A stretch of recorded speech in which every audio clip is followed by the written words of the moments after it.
கும்பகோணத்தில் இருந்து சுவாமிமலை செல்லும் வழியில் சுமார் 7 கிலோமீட்டர் தொலைவில் உள்ள ஒரு தேவார பாடல் பெற்ற தலம் திரு இன்னம்பூர். அங்கதான் இப்ப நம்ம இருக்கோம்.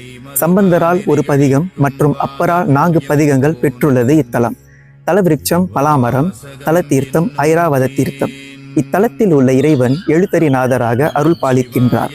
தாயார் நித்திய கல்யாணி.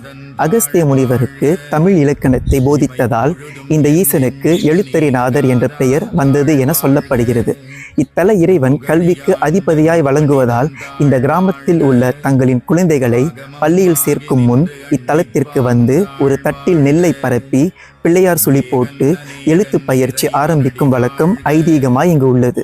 குறிப்பாக நவராத்திரியில் சரஸ்வதி பூஜை அன்று குழந்தைகளை கூட்டி வந்து ஈசனை வழிபட்டு வித்திய வியாசத்தை தொடங்குவது அதிகமான அளவில் இங்கே நடைபெறுகிறது. கல்வியின் உயர்வை ஆழப்படுத்துவதற்காக இந்த சம்பிரதாயம் இன்னும் இங்கே நடைபெறுகிறது. இத்தலத்தின் வரலாறு படி தேவேந்திரனுடைய யானை ஐராவதம் துருவாச முனிவரால் பெற்ற சாபம் விலக இத்தலத்தில் உள்ள திருக்குளத்தில் நீராடி இறைவனை பூஜித்ததாகவும் அது தன் சாபம் நீங்கப்பட்டு நற்கதி அடைந்ததாகவும் கூறப்படுகிறது. இதனால் இத்தல ஈசனுக்கு ஐராவதீஸ்வரர் என்னும் இன்னொரு பெயரும் இருக்கிறது. இங்கு உள்ள கஜபிரஷ்ட விமானத்தில் உள்ள 5 கலசங்கள் இறைவனின் படைத்தல், காத்தல், அழித்தல், மறைத்தல் மற்றும் அருளல் என 5 குறிக்கிறது.